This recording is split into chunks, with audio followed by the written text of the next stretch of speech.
Démo. Bonjour, je vais vous présenter notre module Prodware de dématérialisation vente nommé NeoTouch.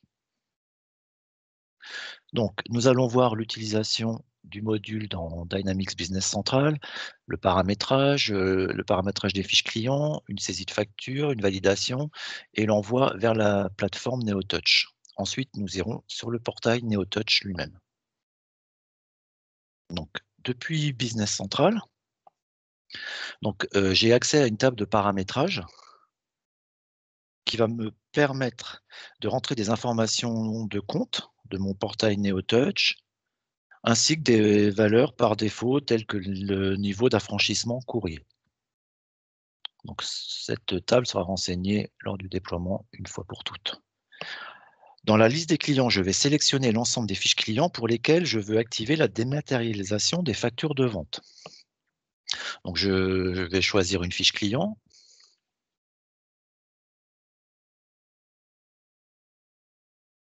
Alors sur la fiche client, vous allez voir un nouvel onglet. Voilà, qui est dans le bas de la fiche et qui permet de choisir les options de dématérialisation, cela client par client. Donc le 1er champ, c'est, le activer dématérialisation. À partir du moment où j'ai activé la dématérialisation, je vais pouvoir choisir un mode d'envoi de la facture. Donc par exemple, le mode d'envoi par email. Donc je coche cette option.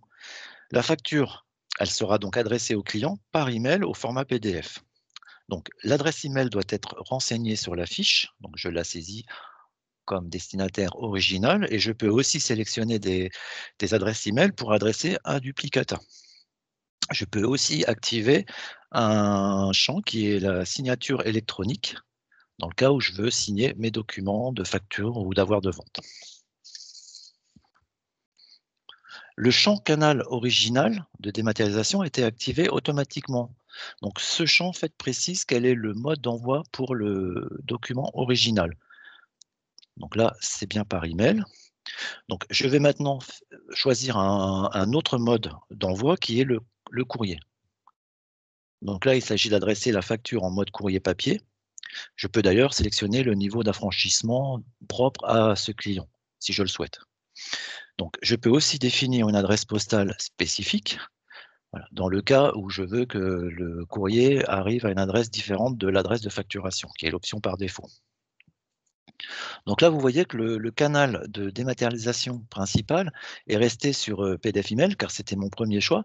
Par contre, je peux venir le choisir comme canal principal pour le document original. Dans ce cas, comme, l'email est toujours activé, j'enverrai tout de même un duplicata par voie d'email. OK. Maintenant, on va regarder l'option d'envoi par Chorus. Donc cette option permet d'activer le mode Chorus pour le client. Ce canal est forcément le canal original dans ce cas, hein, puisqu'on va traiter la facture originale, via le canal Chorus Pro.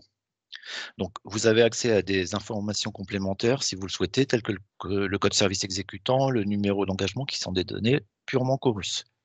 Le SIRET, quant à lui, il est obligatoire. Donc toutes ces informations seront émises vers le portail au moment où on fera l'envoi des documents. Donc dernière chose, vous voyez un champ qui est sous le activer dématérialisation, qui permet de vérifier que le paramétrage des maths est correct sur la fiche.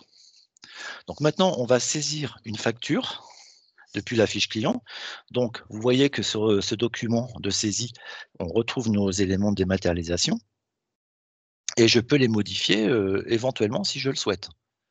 Hein, et par défaut, bien sûr, je reprends les infos de la fiche client, mais je peux toujours, modifier, par exemple, l'adresse email destinataire, les informations qui sont liées à ce document. Donc là, je saisis une référence article, voilà, je complète ma saisie de facture, je vais valider et j'ai donc une facture de vente enregistrée. Donc si, j'ouvre mon document, je vais pouvoir, consulter également les informations de dématérialisation, là pour le coup qui ne sont plus accessibles en modification. Et voilà, j'ai la trace de ce que j'ai fait, effectivement, que cette facture a été destinée au mode Chorus. Maintenant, je vais, envoyer par traitement, tous ces documents vers le portail, Chorus. Parce que là, pour le moment, je n'ai fait que, générer des documents de vente. Maintenant, il faut que je signifie au système qu'il faut les envoyer vers le portail pour l'envoi effectif, vers le client final. Donc ce traitement, se lance, avec des dates par défaut. En fait, on va envoyer tous les documents qui n'ont pas été, émis depuis le dernier lancement, mais vous pouvez tout de même changer ces dates si vous le souhaitez. Il y a une option pour, réémettre les documents, ça c'est dans le cas où le client le demande expressément. Il souhaite avoir un envoi de sa facture, par exemple. Donc je le lance. Et en fait, là, le traitement, qu'est-ce qu'il fait? En fait, il prend toutes mes informations de facturation et il les envoie vers le portail NeoTouch. Donc si je vais sur la liste des factures enregistrées, en fait, on voit effectivement que j'ai des indicateurs qui me disent que la dématérialisation, elle a été activée pour ce document et j'aurai aussi les informations de date, d'émission vers le portail. Donc maintenant, on va passer sur le portail lui-même. Donc je vais sur le portail NeoTouch. Donc là, ce que vous voyez, c'est le tableau de bord, d'accueil, hein, qui est paramétrable.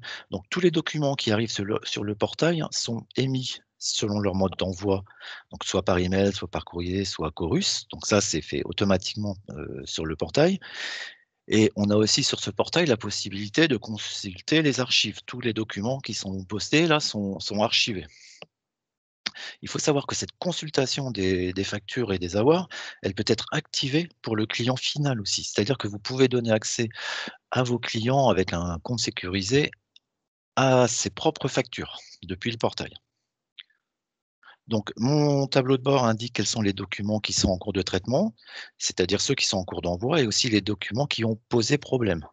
Par exemple, si l'adresse email est inconnue, donc j'ai un retour de mail, si les informations Chorus ont entraîné un refus sur le portail gouvernemental, là, je retrouvais le statut sur ce portail.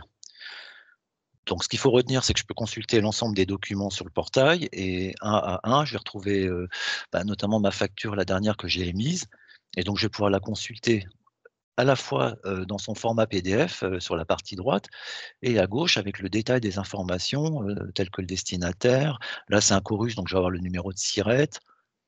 Voilà, tout l'ensemble des informations qui m'ont permis d'envoyer cette facture sur le Chorus Pro. Voilà, la démonstration est terminée. Je vous remercie et je vous dis à bientôt.